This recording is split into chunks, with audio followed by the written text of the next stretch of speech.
The soft glow of workshop lights filled Jake's garage as he worked late into the night. His hands were covered in grease, and tools lay scattered around the old car he was fixing. It was just another normal evening for the 28-year-old mechanic, or so he thought. The first sign that something was different came when his radio started making strange noises. Static filled the air, and the lights in his workshop began to flicker. Jake looked up from his work, wiping his hands on an old rag. He had fixed enough electrical problems to know this wasn't normal. Must be another power problem in the neighborhood, he muttered to himself, walking toward the garage door. But when he pushed the button to open it, what he saw made him freeze in place. The entire street was bathed in a brilliant purple light. It wasn't like anything Jake had ever seen before.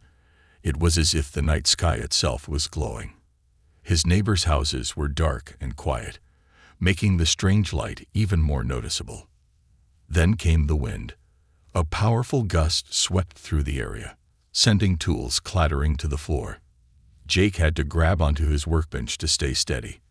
Above his garage, the purple light grew stronger, and a deep humming sound filled the air. Something massive was descending from the sky. Jake's heart raced as he watched a ship, an actual spaceship, slowly lower itself onto the empty field behind his workshop. It was beautiful and terrifying at the same time. The ship looked like polished silver, with strange symbols glowing along its sides. It was bigger than any airplane Jake had ever seen, yet it landed as quietly as a falling leaf. For a few moments, everything was silent. Jake stood there, still holding onto his workbench, wondering if he should run or stay. Before he could decide, a door opened in the side of the ship. Bright white light poured out, and a figure appeared. Jake's jaw dropped as he watched the most beautiful woman he had ever seen walk down from the ship. But she wasn't human. That was clear from her slightly blue-tinted skin and the way her hair seemed to float as if she was underwater. She wore a dress that looked like it was made from starlight, and a crown of crystals sat on her head. Two tall guards in shining armor followed her, carrying strange-looking weapons. They moved to stand on either side of her as she approached Jake's garage. "Jake Morrison," the woman said, her voice soft but powerful. "I am Queen Zara of the Stellar Empire. We have been watching your planet, and you, for quite some time." Jake tried to speak, but no words came out. He looked down at his grease-stained clothes and felt very small in front of this incredible being. The Queen smiled, and it was like watching stars light up the night sky. "Do not be afraid. We come with a purpose, and you are at the center of it." "Me," Jake finally managed to say. "But I'm just a mechanic. There's nothing special about me." Queen Zora's eyes sparkled with something that looked like amusement. "That is where you are wrong, Jake Morrison. We have watched how you help others without asking for anything in return. How you solve problems that others couldn't. How you show kindness to even those who don't deserve it." She took a step closer, and Jake noticed that she floated slightly above the ground. "Our empire has a tradition. When we find someone worthy, we grant them a wish, anything they desire.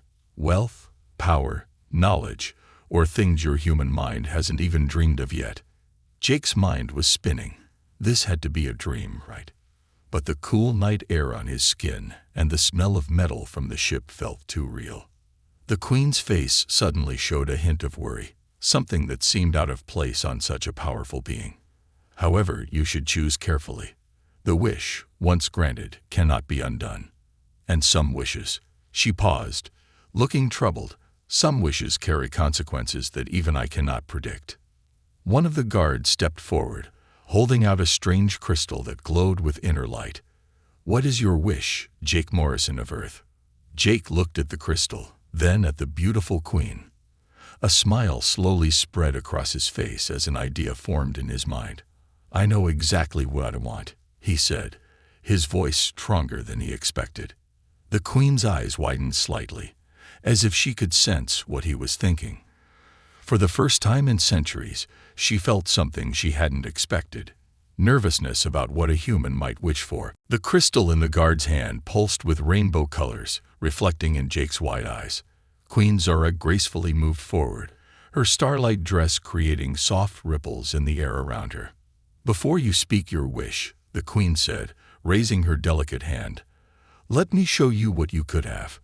She waved her hand, and the air around them shimmered like a desert mirage. Suddenly, holographic images appeared all around Jake's garage. In one, he saw himself standing in a massive mansion, servants bringing him everything he desired. In another, he was young and powerful, time itself unable to touch him. Yet another showed him commanding armies of advanced robots and spaceships. "You could have unlimited wealth," Queen Zora explained, pointing to the mansion scene. "Enough to help every poor person on Earth." Her voice carried a hint of sadness, or eternal youth, never growing old, never fearing death. The guards straightened their backs proudly as she continued. "We could give you technology thousands of years ahead of Earth's. You could cure all diseases, end hunger, solve your planet's environmental problems." Jake watched the images spin around him, but his eyes kept drifting back to the queen. He noticed something nobody else seemed to see, the subtle loneliness in her eyes when she thought no one was looking. "What about you?" Jake asked suddenly, making the queen pause mid-sentence. "What about me?" she replied, genuine confusion crossing her face. "Don't you get wishes, being a queen and all?" Jake stepped closer, ignoring the guard's warning gestures. Queen Zora's perfect composure cracked slightly. For a moment, she looked vulnerable. I grant wishes. I don't receive them. That's not how it works." "Must be lonely," Jake said softly. "Running an entire empire, always giving, never receiving. Always being the queen, never just being yourself." The holographic images flickered. The guards exchanged worried glances as their queen stood speechless for the first time in centuries. "My wish," Jake said clearly, his voice steady despite his racing heart, "is you." The crystal in the guard's hand exploded with light. Queen Zora's eyes widened in shock. "What?" "Not as a possession," Jake quickly added, seeing the guards raise their weapons. "But a chance to know you, the real you. Not the queen, not the ruler of an empire, but just you." Complete silence fell over the garage. Even the ship's humming seemed to stop. Queen Zora's hair stopped floating, falling straight down as she stared at Jake in disbelief. "In all my thousands of years," she whispered, "no one has ever." She couldn't finish the sentence. The first guard stepped forward, his weapon glowing. "This is unprecedented. He cannot wish for the queen herself." It's... Actually, the second guard interrupted, pulling out an ancient-looking tablet. "There's nothing in the rules against it." He sounded as surprised as everyone else. Queen Zora's face went through a range of emotions: shock, confusion, fear, and something else. Something that made her glow brighter. "You could have anything," she said to Jake. "Absolutely anything. Why would you choose this?" Jake shrugged, a small smile playing on his lips. "Because everything else you showed me. It's just stuff. Power, money, technology. They're all just things. But you?"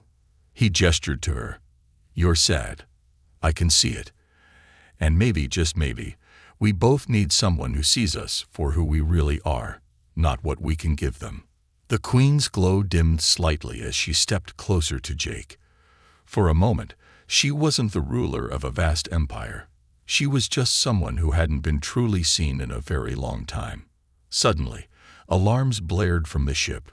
Red lights flashed, and more guards came running out. "My queen," they shouted.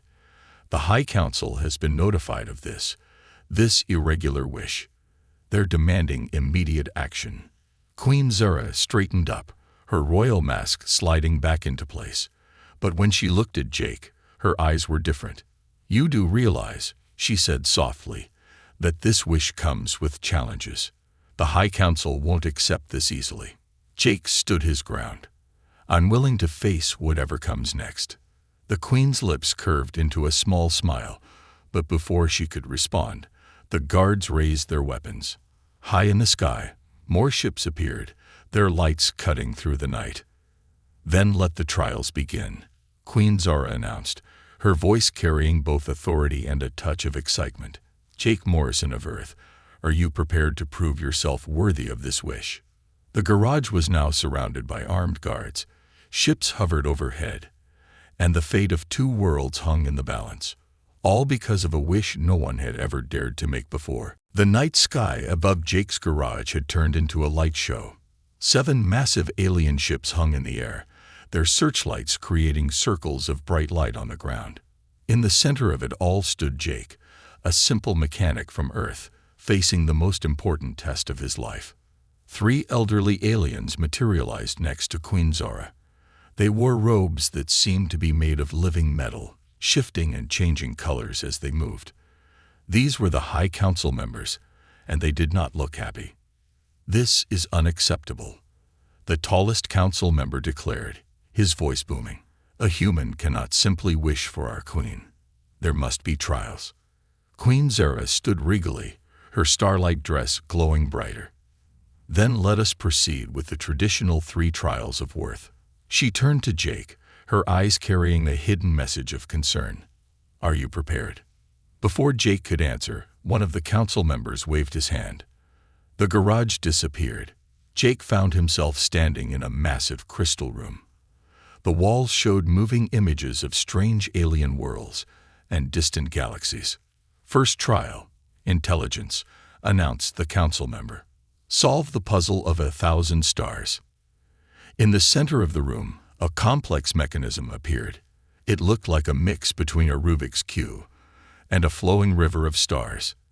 The pieces moved on their own, constantly changing position. "Many have tried," the council member said with a smirk. "All have failed. You have 1 hour." Jake approached the puzzle, studying how it moved. He noticed something interesting. The pattern reminded him of an old car engine he once fixed, where timing was everything. "Wait," he said, surprising everyone. "Can I take it apart?" The council members laughed, but Queen Zora raised her hand. "The rules don't forbid it." Jake pulled out his work tools that were still in his pocket. Using his mechanic's knowledge, he carefully began disassembling the puzzle.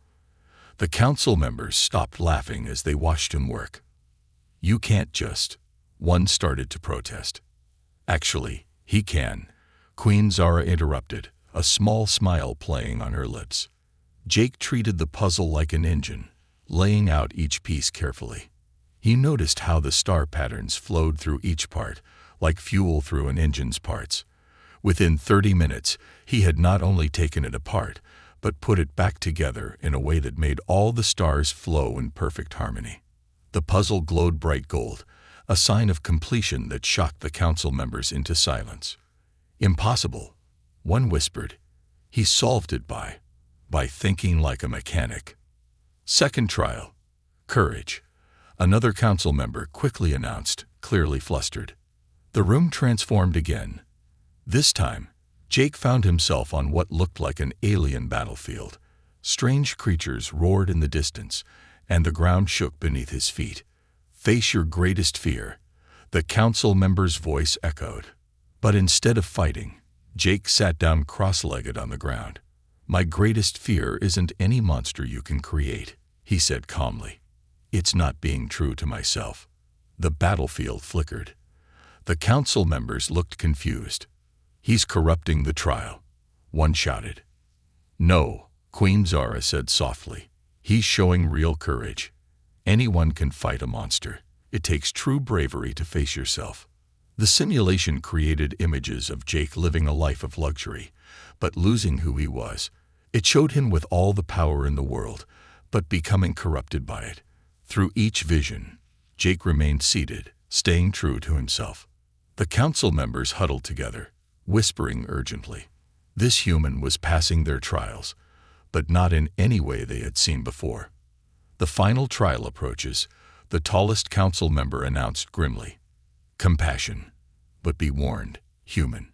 This one will test more than just your heart. The room began to change again, but this time, something went wrong.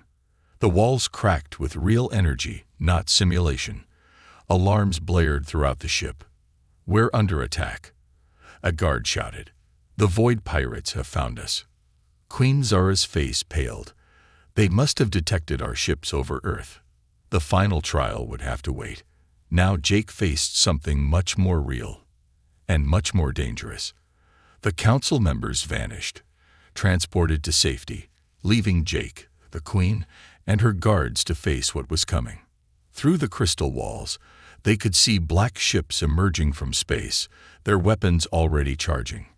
Earth lay vulnerable below them, unaware of the space battle about to break out in its skies. Queen Zara turned to Jake, her eyes filled with worry. "You should return to Earth. This isn't your fight." Jake stood up straight, a determined look in his eyes. "I wished for a chance to know you," he said. "That means standing with you, no matter what comes next."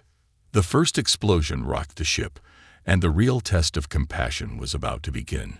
Not in a controlled trial, but in the chaos of an actual battle.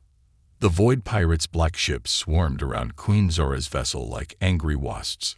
Inside, Jake and the Queen raced through glowing corridors as explosions rocked the ship. "We need to get to the command center," Queen Zara shouted over the noise. Her perfect composure was gone, replaced by genuine concern for her people and Earth below. Jake followed her, his mind racing. He noticed something about the ship's corridors. They were lined with pipes and circuits, just like a giant engine. His mechanic's instincts kicked in. "Wait," he grabbed the Queen's arm, surprising both of them. "These pirates, they're after your ship's technology, right?"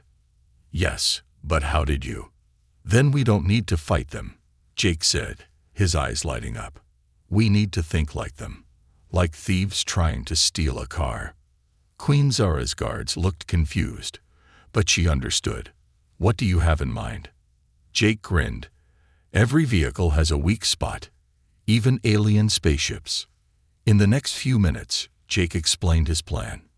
It was crazy, completely against all alien battle protocols, and exactly what they needed. Meanwhile, the Void Pirates leader, a scared alien named Kraz, watched his fleet surround the royal vessel. "The Queen's ship is trapped," he growled in satisfaction. "Begin the override sequence." But when his pirates tried to hack into the ship's systems, something strange happened.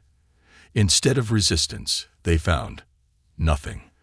All systems seemed to be shutting down. "What trickery is this?" Kraz demanded.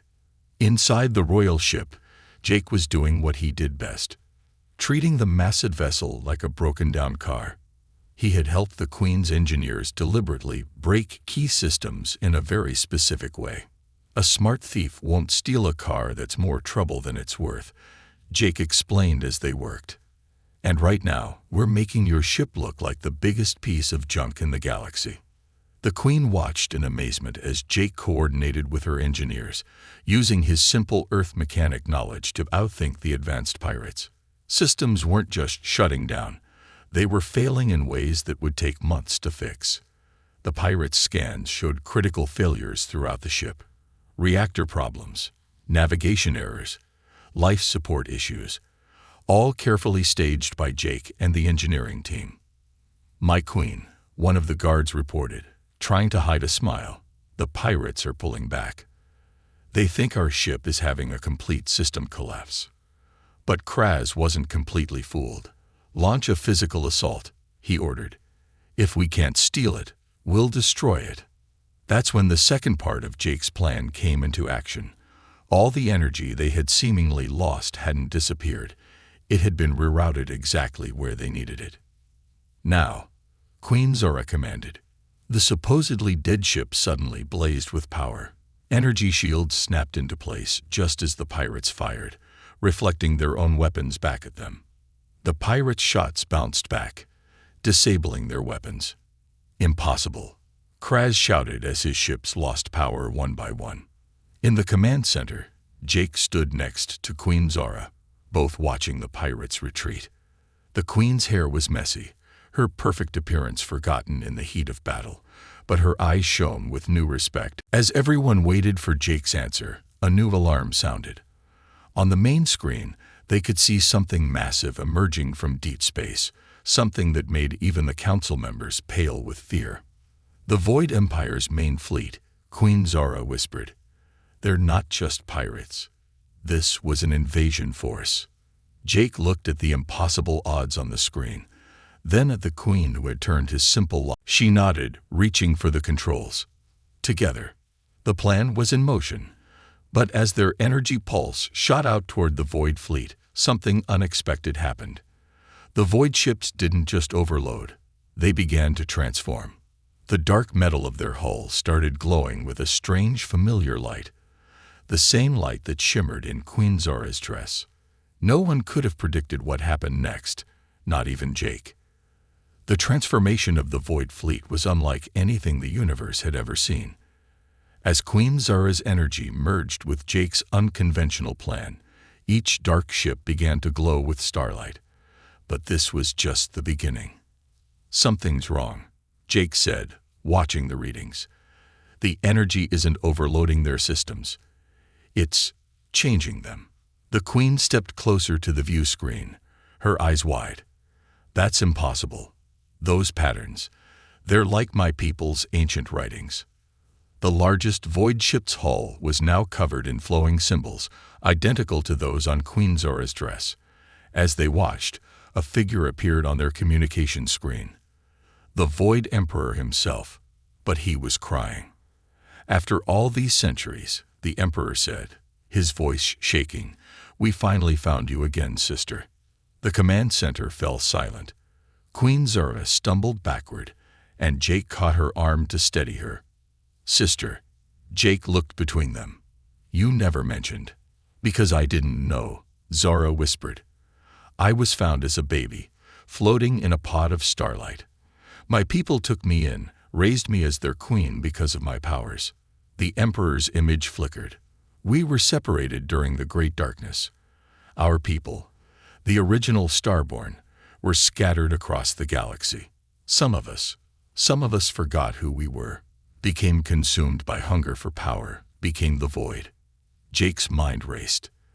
That's why the energy didn't destroy them. It didn't overload their systems. It reminded them who they really are. But not everyone was happy about this revelation. The High Council members began arguing among themselves. "She's not truly our queen. This changes everything."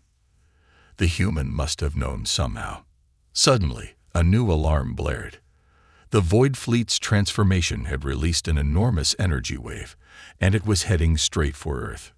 "If that wave hits your atmosphere," the Emperor warned, "it will transform every human into Starborn. Your species will cease to exist as they are." Jake looked at Queen Zara. No, Princess Zara of the Starborn, and made a decision. He ran to the engine room, his mechanic's instincts guiding him. "Jake, stop," Zara called after him. "You don't understand what you're dealing with." But Jake understood more than anyone realized. He reached the ship's core, where streams of starlight energy flowed like rivers. "Every engine needs a ground wire," he muttered, pulling tools from his pocket. "Every power surge needs somewhere to go." The High Council and Zara reached the engine room just as Jake was finishing his modifications. He had converted the engine room into something new, a massive energy converter. "What are you doing?" the Emperor demanded through the ship's speakers. Jake stood up, covered in sweat and glowing residue. "You're all so focused on transformation, on changing things, but sometimes the best solution is to accept things as they are." He pulled a final lever. The ship's engines roared to life, but differently than before. They weren't producing energy. They were harmonizing it. "Earth stays Earth," Jake declared. "The Void stays Starborn. And everyone gets to choose their own path." The energy wave hit Jake's modified engine. Instead of being redirected or blocked, it was transformed into something beautiful, a bridge of light connecting Earth, the Void fleet, and Queen Zara's ship. But the energy was too much for the human-made modifications. Sparks flew from the controls, and Jake was thrown backward as systems began to overload. Jake. Zara rushed forward, her starlight powers flaring. The Emperor's voice boomed through the ship. No, sister. If you try to save him, you'll lose your starborn powers. You'll become human. Zara smiled, looking at Jake. Maybe that's not such a bad thing. She reached for Jake just as the engine room erupted in blinding light. The last thing Jake saw was Zora's face, her crown dissolving into ordinary crystals, her starlight dress becoming simple cloth. When the light faded, both Jake and Zara lay unconscious on the engine room floor. Above Earth, the Void Fleet had completely transformed, their ships now shining with peaceful starlight. But the true transformation had nothing to do with ships or powers. The High Council members looked at their fallen queen, now stripped of her starborn powers, and at the human who had changed everything. They had one final decision to make, one that would affect not just 2 people, but 3 civilizations: Earth, the starborn, and whatever Zara and Jake had just created between them. Jake woke up to the strangest sight he'd ever seen. His old garage ceiling, but filled with strings of floating starlight. As his vision cleared, he saw Zara sitting next to his workbench, wearing ordinary clothes and attempting to understand a car repair manual. "That's upside down," he said weakly, trying to sit up.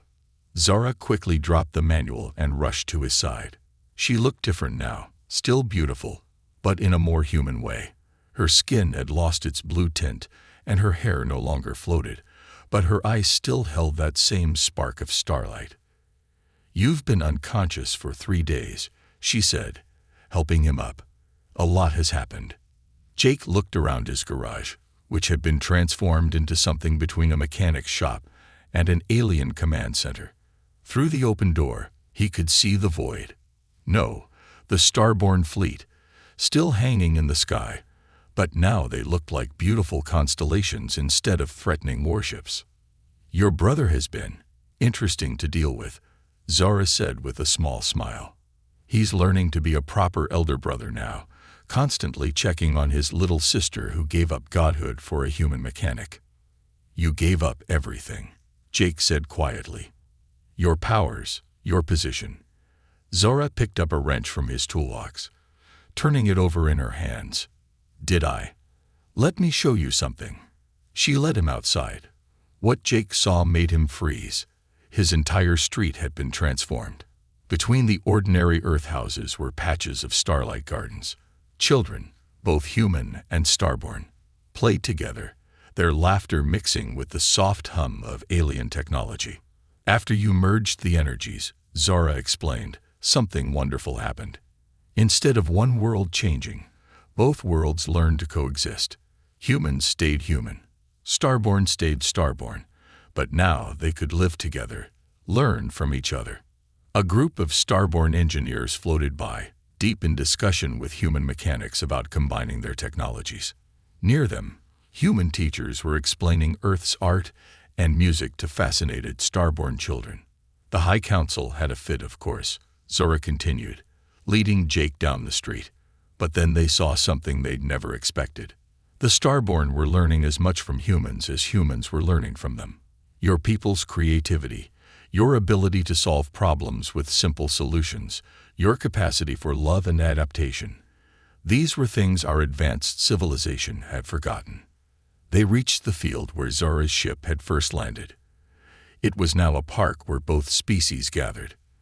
In the center stood a strange monument, Jake's old car engine, preserved in a field of starlight. "My brother insisted on it," Zara said, laughing at Jake's expression.